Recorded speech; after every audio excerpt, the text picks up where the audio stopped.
Everyone happy? Enzo, first of all, a very warm welcome to Chelsea. How does it feel to be sat here today? Thank you. Yeah, very happy, excited. Will be a fantastic journey, and yeah, exciting to start as soon as possible. Tell us about your first week at the club. How important has it been to get your surroundings and the people at Cobham at Stamford Bridge? Yeah, it's been quite busy. It's normal at the beginning. It's always in the same way. You try to know all the people around the training ground, some of the players that they were already there. But yeah, the feeling is fantastic. Nah, mungkin sebagian dari opening buru. ke situ kan kameranya ntar kan ya? Masuk begini mas. Nggak, ya tadi gue pegel gini maksudnya. Bukan hormat Nazi, bukan. Iya. Nggak, apa namanya nih tadi video yang barusan kalian lihat. Mungkin lu semua udah pada ngeliat video itu ya, bacot. Mungkin video itu udah ada kalian lihat di official channel YouTube-nya Chelsea FC. Yang akhirnya ada interview 5 menit, panjang nggak sih hitungannya? Panjang dong. Panjang ya. 5 menit ya, yang interview akhirnya Enzo Maresca ngasih lah visi misi dia, ya kan, visi misi dia, mentalitinya dia, ya kan. Dan itu juga yang bakal jadi pembahasan kita untuk di video studio bola kali ini. Jadi untuk masalah transfer mungkin dikit bakal kita bahas. Ya. Dan karena ada pertanyaan-pertanyaan dari Instagram, tapi main poinnya kita bakal bahas soal Enzo Maresca. Ya. Betul? Betul. Oke, thank you banget buat teman-teman yang udah subscribe, like, comment, and share. Yang udah sering nonton, yang udah banyak protesnya minta Bang BG balik. Gue juga pengen ya Bang BG balik. Ya, biar kita nggak capek-capek amat. Tapi karena Bang BG-nya sibuk, apa mau dikata? Coba buat teman-teman yang udah tahu Bang BG di mana, untuk teman-teman yang nyariin Bang BG, coba bantuin bales ya. Kasih tahu kalau Bang BG lagi di Bali. Bikin petisi. Ya, kembalikan Bang BG. Gantiin gua.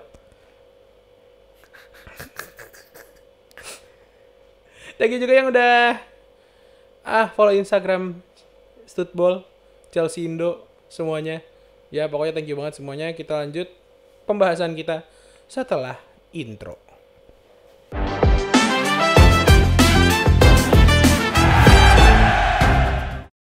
Yo, Inggris masuk final lawan Coming home, it's coming, You're football's going coming home, lu jangan seneng dulu. home. Gini, terakhir kali Home. Euro, ya. Ya. It's coming home, Iya. coming home, main di kandang, masuk final. Saka dibanting Bonucci. Apakah tahun ini Saka akan disliding 2 kaki sama Dani Olmo? Oh, enggak lah. Nah, bisa jadi. Kalau ngebahas yang 2020, Saka. itu basi. Saka punya riwayat buruk, punya trauma ketemu back senior. Itu karena mainnya di Wembley, cuy. Wembley itu pressure-nya gede. Kalau main di ranah orang, beda. Tapi Inggris pernah digulung Jerman Tahun berapa? di Perang Dunia Kedua. Pertama. Iya, pertama. Sorry, kedua menang ya dia ya. Lupa. Tragedi Dunkirk. Oke, Udah, yuk, jangan ngomongin yang banyak meninggal. Sebenarnya kalau bahas podcast sejarah ya. Ya intinya kalau bisa jangan ada yang meninggalnya ya. Iya. Terdolar kuning. Oke, jadi timnas Inggris ke Enggak, final, anjing, tim enggak. yang gue dukung. Dan gue menang taruhan sama orang-orang di sini. Prancis pulang, Jerman Iya. pulang. Tapi ya gue bilang lu harusnya nggak setuju sih. Final itu kemarin pas Spanyol lawan Jerman. Finalnya tuh dia nggak ada trofi, guys. Harusnya Prancis lawan Inggris. Nggak mungkin anjing. Ini seru sih kalau Prancis Nggak, Inggris tapi ya. match paling seru gue harus bilang itu Spanyol Jerman kemarin sih. Gue enggak. Lu kalau netral fans lu ngakuin. Gue kalau fans match seru tuh sebenarnya pas Di grup stage. grup stage. Enggak, cuma untuk Turki, Georgia. di putaran final ini, di knockout, Spanyol Jerman paling seru. Gue ngelihat Jerman tuh sebenarnya nggak keluar dengan sepenuhnya kekuatan mereka gitu. Jadi biasa aja kemarin. Cuma Florian Wirtz. Prediksi. Cuma Wirtz doang yang jago. Iya. Situ orang jago banget anjing. Karena bisa dibilang ya, Jerman tuh sama problemnya kayak Prancis. Tidak punya striker. Finisher mereka Ya. tuh kurang gitu loh. Bahkan menurut gua dengan tipikal yang sama Fulkrug dengan Giroud pemantul, Ya. jauh pantulannya lebih matiin Giroud. Jauh lah. Dan Jauh, kualitasnya jauh. Fulkrug lebih mematikan di beberapa match. Iya, cuma kemarin nggak tahu Swiss kenapa golin. waktu ketemu Spanyol apek banget tuh Fulkrug. Gua juga kesel nonton. Oke, lanjut ke pembahasan tadi kita janjiin di awal ya. Yang kita janjiin di awal, akhirnya Maresca buka suara, akhirnya Maresca tampil di depan media. Iya, akhirnya orang-orang nggak bilang kalau Maresca ini resign. Ada yang ngomong kayak, ini orang mana sih resign Gak ya? nongol-nongol. Nggak nongol-nongol gitu. Ternyata ya kan udah ngelihat udah apa namanya? Ini gue mau bahas sedikit yang video-video short di IG-nya Chelsea. Ya. Yang akhirnya ya kita ngeliat dari sini Maresca adalah tipikal pelatih yang yang gue lihat ya pada akhirnya adalah dia yang megang kepercayaan bahwasanya teknik dasar. Ya. Karena emang dipush sama dia passing. Padahal pelatih Italia loh. Kalau ngelihat kenapa Maresca bisa begitu, itu sebenarnya agak panjang sih. Kan dia memang menerapkan kan ini ya pemainnya itu harus mempunyai mental pemenang, ya kan, winning mentality. Nah, bagusnya Maresca ini, dia itu terbentuk kalau bisa dibilang dari titisan para pelatih top gitu kan. Ada Ancelotti, dia ngomong di video itu ada Ancelotti, ada Lippi, sampai Pellegrini gitu. Dan kita nggak bisa tutup mata ya. Ya, Pep pun juga adalah satu mentor dia gitu. Ya. Nah, berarti ini kita ngacak aja. Jadi selain winning mentality, di pertanyaan si interviewernya yang bikin kita lebih yakin itu adalah dia percaya sama kemampuan yang dimiliki sama pemainnya gitu. Betul. Artinya kemampuan dimiliki saat ini itu bukan berarti tidak dikembangkan lagi gitu, karena kita bisa ngeliat beberapa pemain yang potensinya belum keluar sepenuhnya, kayak Mudryk, ya kan, kayak si Enzo, Chukwuemeka ya, Chukwuemeka, dan even Nicholas Jackson pun sebenarnya bisa diberikan pelatihan yang lebih tahu gitu loh, gimana nih orang supaya bisa ngembangin 100% kemampuannya. Mengoptimalkan kemampuan masing-masing. Emang apa aja sih Wan yang di ini Wan? Kan ini gue lihat di contekan kita nih ya. Ini ada winning mentality ya kan. To join the club like Chelsea is a win the trophy. Berarti emang target, bahkan apakah ini artinya target awal bahkan ya? Target utama, target awal, target tahun pertamanya Maresca nih dapat trofi. Ya dengan Maresca ngomong kayak gitu sebenarnya udah ngasih unjuk kalau Maresca ini tahu ya culture Chelsea, fondasi Chelsea itu kayak gimana. Chelsea ya trofi gitu kan. Nah, mungkin bisa dibilang kayak lu trofi hunter gitu ya. Ya gimana guys, kita memang ujungnya ke sana gitu kan. Nah, cuman dia melakukan pendekatannya itu dengan perspektif sepak bola modern. Gitu ya kan.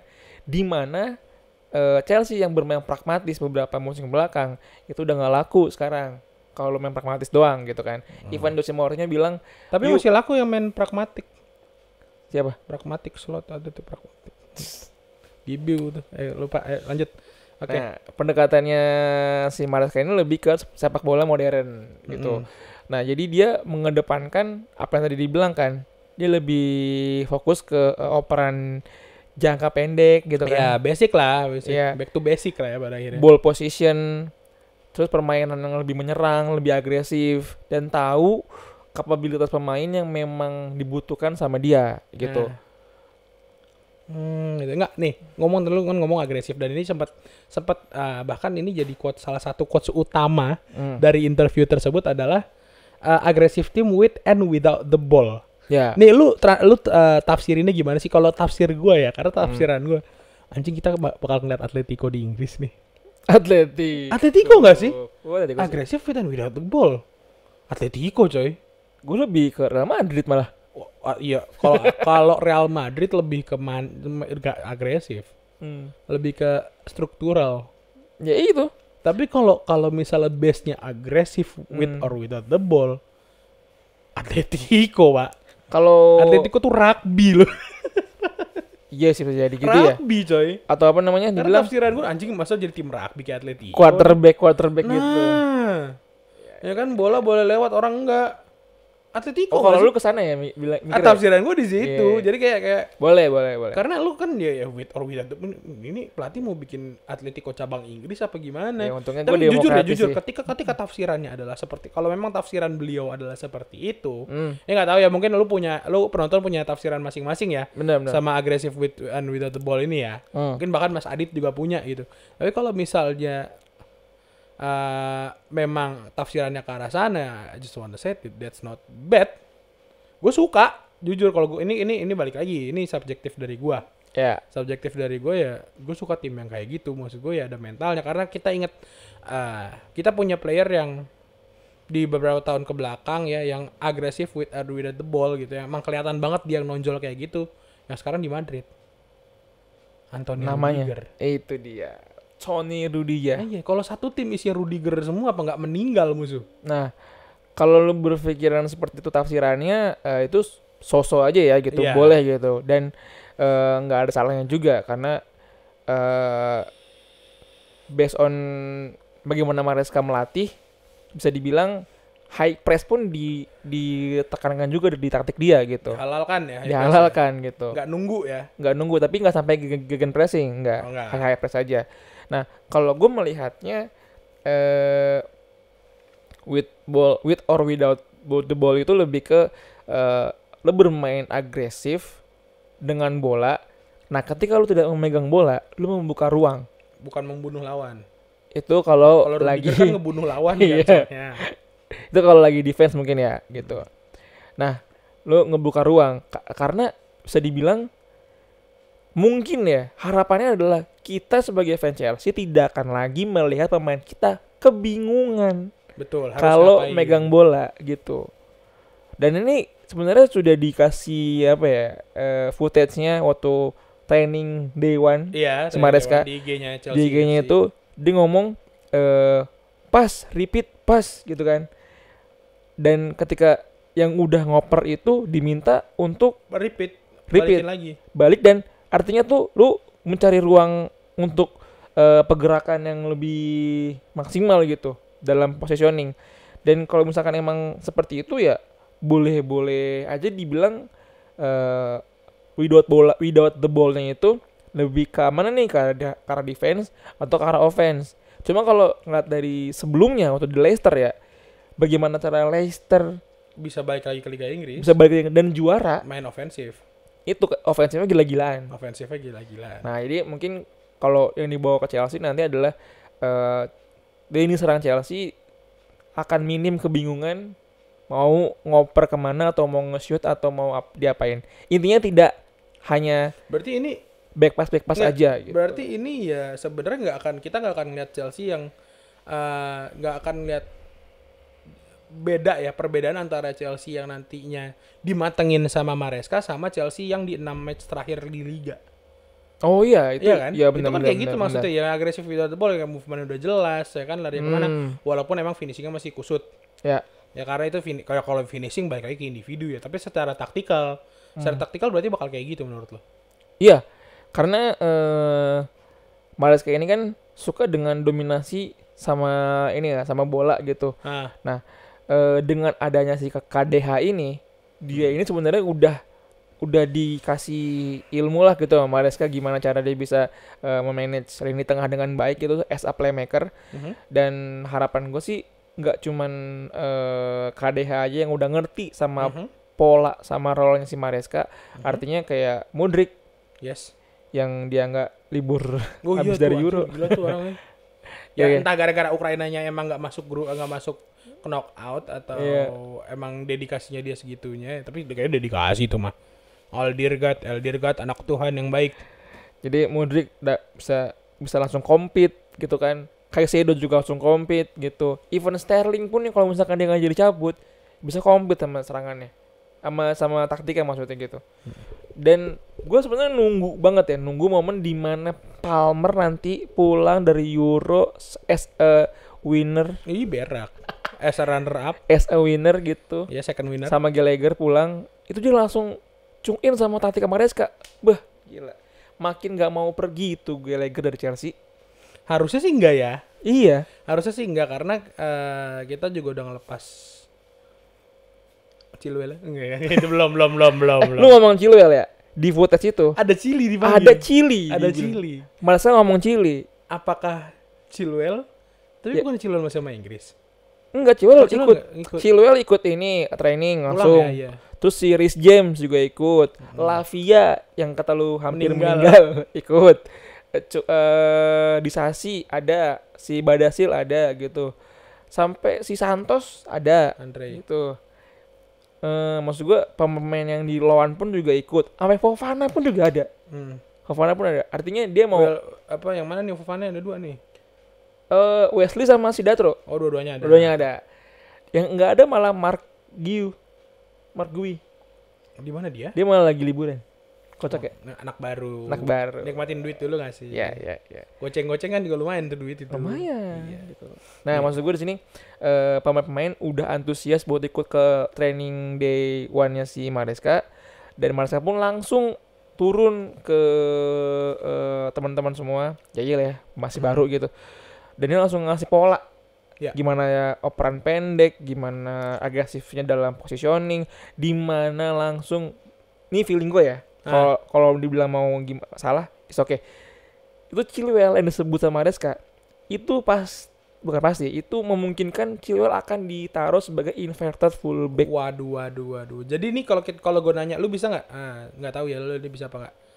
Formasi seperti apa yang bakal diterapkan Maresca nanti menurut lo? 3-2-4-1. 3-2-4-1. Iya. 3-2-4-1. Modern football. Iya, gua tapi walaupun Maresca bilangnya formasi dia adalah 4-3-2-1.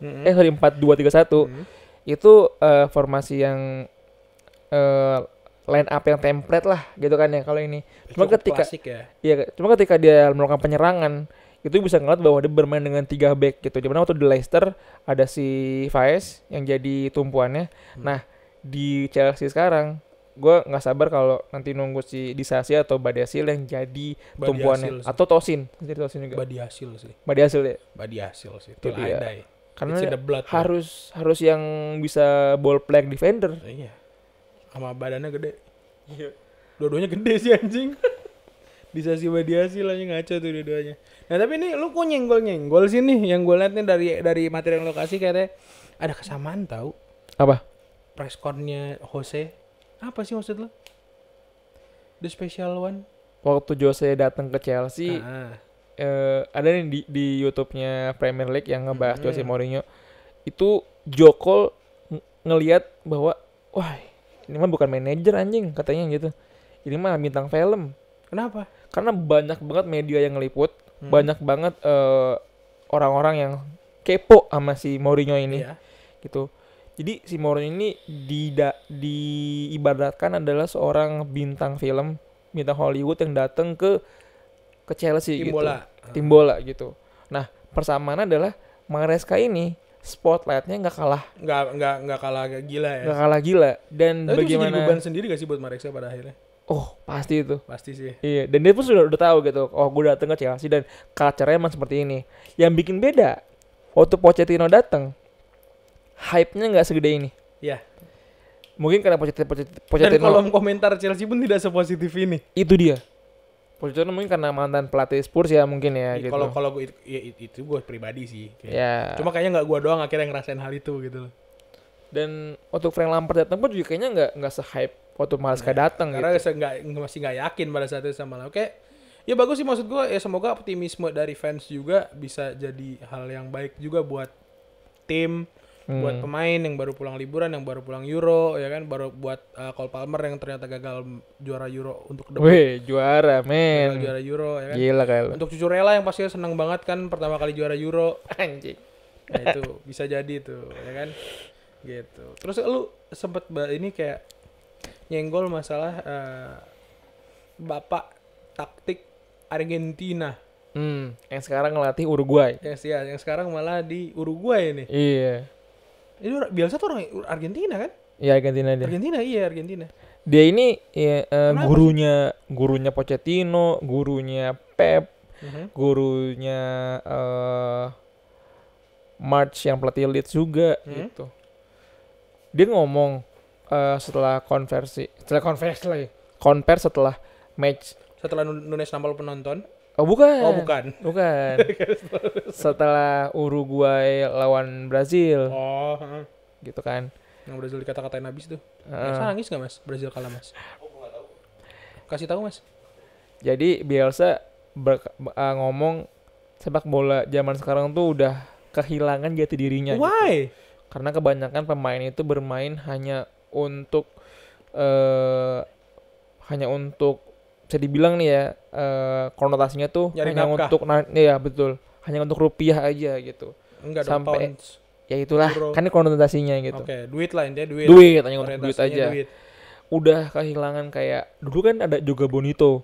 Bahkan Ronaldinho pun juga bilang kayak nih tim Brazil nggak kayak zaman gue nih gitu. Kelihatan banget kecewanya gitu. Nah, pernyataan Bielsa ini bilang bahwa sepak bola saat ini kehilangan jati dirinya itu diamini oleh beberapa tokoh gitu. Salah satunya tadi Ronaldinho bilang kayak gitu. Terus beberapa pandit yang di Inggris kayak ya Gary Neville gitu-gitu ngomong hal yang sama tapi beda subjeknya. Maksud gue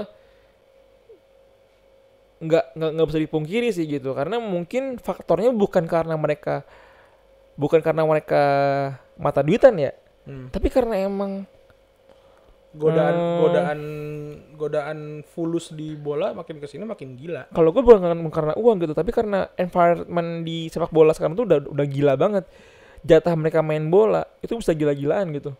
Kayak lu main di weekend, terus Midweek, internasional lagi. Jadi mereka ini kayak kurang dimanusiakan gitu. Pemain merasakan bahwa dia adalah sebagai robot. jadi gitu. wajar kalau pemain akhirnya ya udah orientasinya mendingan gue nyari duit sekalian gitu, Itu mendingan gue dia. nyari fame sekalian gitu.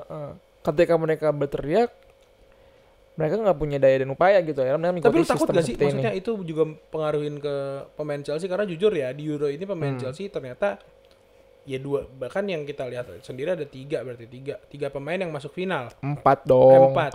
Gallagher, Palmer, Cucurella, Cucurella, Enzo. Enggak dia di Euro 3. Ya, Di Copa America 1. jago banget ngeliat saya emang. Gue tadi mau Euro, cuma Euro gak kebawa. Oh ya oke. Karena Copa America gue nonton. Ada Enzo. Ya ada Enzo lah yang masuk final. Ya maksud gue kan ya otomatis ya spotlight yang tadinya ya Enzo sempat diragukan ternyata masuk final. Ya. Ya kan Cucurella yang sempat diragukan masuk final. Gallagher sama Cole memang lagi bagus.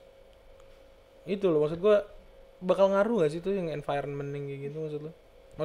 Pasti berpengaruh sih, apalagi dengan adanya perhelatan National League gitu ya, itu yang sangat dikritik habis-habisan gitu, dan ditambah lagi skema Liga Champion musim depan berubah. 32 Selain kontestan makin banyak tuh mereka dibikin sistem grup gitu loh. Tuh aneh banget sih. Artinya aneh ya karena emang masih awal-awal ya. Itu ngebikin pemain pasti akan lebih fatigue lagi gitu.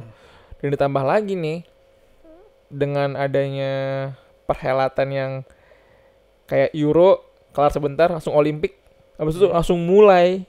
Itu pemain bisa gila sih. Stres ya. Iya, bisa overwork gitu. Ngaco sih. Work life balance nggak dapet. Itu dia. Jadi lawan mental illness. Jadi mungkin Bielsa mengeluhkan yang terjadi di lapangan, tapi Bielsa ini secara langsung kayak dia mengomentari sesuatu yang sebenarnya adalah fenomena gunung es gitu. Itu cuma ujungnya doang yang lu lihat, yang lu omongin. Iya, karena banyak faktor lainnya. Itulah. Ya semoga ya itu komentar Bielsa tidak mempengaruhi sama sekali untuk Chelsea, dan yang notabene pemainnya banyak yang capek. Iya. Mainnya banyak yang capek, pemainnya juga banyak yang menurut gua oversharing di sosmed kayak Mudryk. Dia nggak liburan loh dia. Iya, walaupun iya, tapi banget. kita nggak bohong, maksudnya kalau ngomongin fenomena yang dibilang Bielsa ya itu udah kelihatan dari Mudryk kan. Iya. Salah satunya. Nah, yang udah daripada main bolanya lebih banyak update story-nya. Nggak, gua nggak nyalain, itu hak dia buat punya sosmed, cuma kan ya balik lagi lu kayak bukan atlet. Iya. You just robot. ya lu kayak kelihatan jadi kayak selebgram jatuhnya kalau kayak gitu. Ya kan? Terus apa bedanya lu sama ini? Tokyo TikTok, tau gak sih? Nggak tahu lagi gue. Ada gede pokoknya. Iya. Gede. Gede Followersnya penghasilannya kan? Penghasilannya. Ya. Iya, nah itulah pokoknya. Kalau yang tahu paling lu cengengesan doang anjing Karyo. Referensinya Tokyo kayak gitu. Ah, nih udah berapa menit, Mas? 25 menit. Emang gak ada rehan bikin lebih simpel ya. Nah, kita masuk ke sesi yang tadi Question udah box. sebenarnya ini sesi ngidenya si Rehan, tapi Rehannya malah karena kayaknya kurang enak badan dia. Mentalnya kena lagi. Karena emang dia lagi rawat jalan ya guys ya. Ini dia ngelempar question box di Instagram ya kan. Subscriber bertanya. Football menjawab. Enggak gitu sih sebenarnya tapi udahlah ya. Oke, kita mulai dari Wine Scoot. Aduh, ini kita kayaknya agak berat nih. Kejelasan status Malangsar Min. Jadi Dijual. dan meninggal gantiin Lavia kan ya? Enggak, Malangsar dijual. Dijual akhirnya. Kemana dijualnya? Belum ada. Kemana dijual? Pokoknya kan kemarin kan dibilang 2 pemain nih. Ya. Yang gosipnya dari Simon Petrus nggak Simon Johnson. Ya. Simon Johnson kan ada 2 pemain non akademi living. Ternyata salah satunya Malangsar. Ya, terus lanjut ke ini sebenarnya bukan perdebatan ya, pembahasan yang dari kemarin. Dari Kang Robert Al Haris. Ada Robert tapi Al Haris. Gua agak bingung nih. Kita ngerosting semuanya nama depan ya? bukan. Semuanya nama depan. Robert. Iya, depan. Robert dong. Kebarat-baratan dong. Iya. Al Haris. Oh. Pusing gak lu? Aman sih. Bang jawab bang. Striker yang cocok untuk Chelsea siapa? Ternyata Subjektif nih. subjektif aja. Ya Isak gua. Ih, mahal anjing kan udah bilang Oli Watkins. Oli Watkins. Kayaknya kalau gue ngeliat chemistry-nya dia sama Palmer kemarin, gue ikhlas ditukar sama Gallagher. Jadi kan kita Plus 50 juta. Jadi Gallagher harganya 110. setuju Setuju banget. Itu kalau misal, kan gue bilang kalau bisa nih, ini Nazar gue masih tetap sama. Nazar gue botakin rambut. Tapi kali ini kalau bisa Chelsea bikin deal Oli Watkins itu dapat dengan plus 50 juta untuk Gallagher, gue potong rambut botak. Berani gue. Semoga Todd Boehly mendengar. Gak mungkin sih. Nggak, maksud gue gini. Semalam kan kita lihat ya gimana kerja sama Palmer sama Watkins membuahkan gol kemenangan buat Inggris, ya kan? Itu selama 88 menit itu hampir nggak ada umpan truk pas yang langsung ke depan. Itu Declan Rice kalau lu tahu opera samping kanan kiri crossing. Dan di situ Watkins juga kira keluar statement, dia bilang sama Palmer katanya we're coming on today and you will set me up. And it happens. Keren. Karena emang kelihatan Watkins ini punya kelebihan yang Harry Kane nggak punya. Watkins bisa ngebuka ruang. Muda. Ya muda iya. Fisik juga sih. Iya. Ngaruh ke fisik Harry Kane sekarang udah nggak bisa seson itu. Iya benar. Udah nggak bisa seson itu. Dan baik yang dilawan sama Watkins waktu main itu nggak main-main. De Vrij. Keren. De Vrij lu tahu di PSG sekarang gimana, di Inter gimana gitu.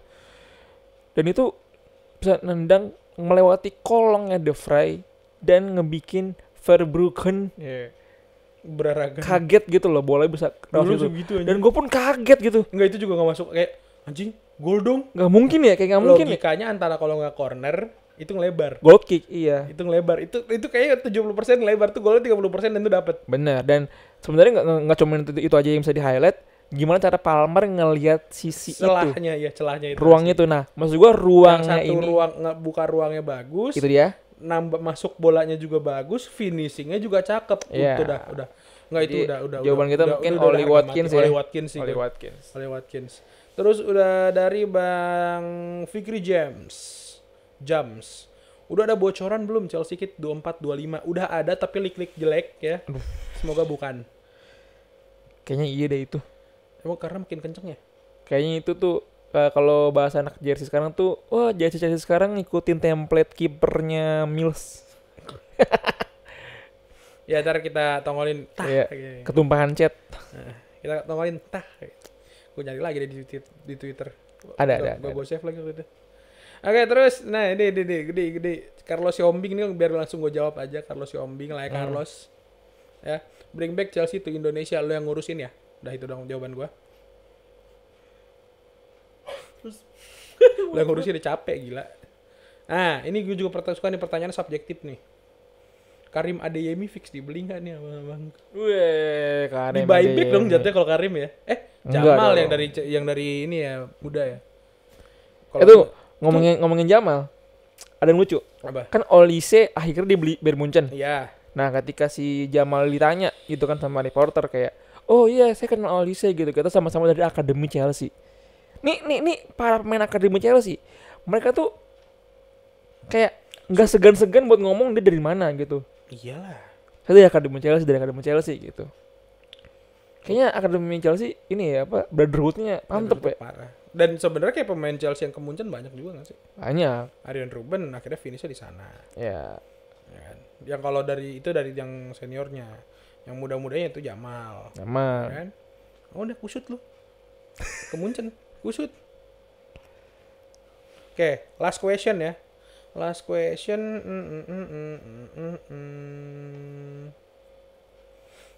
Apa ya enaknya ya? Karim Adeyemi boleh sih, Nah, cuman nggak priority. Ini salah lah. satu kenapa nih dari ini nih it's cap nih. Kenapa Chelsea nggak pernah tertarik pulangkan Ian Maatsen padahal dia baru dia 6 bulan di Dortmund dan gacor. Itu sayang nggak sih? Kalau kata gue sih dia Sbury Hall nggak ini ya, nggak apa nggak masuk ke nggak taktik masuk ke iya bener skemanya aja skemanya. sih. Karena kita juga ya dari kiri ke tengah itu kan ada Cucurella, ada nanti ke tengahnya ada KDH. Posnya si Madsen tuh gemuk gitu loh, ada ada Cucurella, ada Chilwell, ada si kadang Gusto juga suka melipir ke kiri kalau misalkan di kanan James sehat. Dan yang paling utama adalah harganya masuk. Iya, harganya masuk bro. Ya, jadi gitu aja pembahasan kita hari ini. Thank you banget yang udah tanya-tanya, yang udah nonton sampai akhir ya. Videonya Iya. kali ini pendek banget ternyata. Cuma 30 menit. Standar lah. Enggak lah. Ini harus yang bener segini. Iya bener. Gak banyak bercanda. Karena udah pagi juga mau balik gua. Thank you banget yang udah nonton sampai akhir, udah subscribe, like, comment, and share. Ya. Kalau misalnya kalian mau dukung kita lebih jauh, bisa super thanks-nya diklik atau sawerianya juga di scan. Ya, thank you banget buat teman-teman semuanya. Akhir kata, Gua Wanda pamit. Karyo juga pamit. Spanyol juara Euro. Inggris.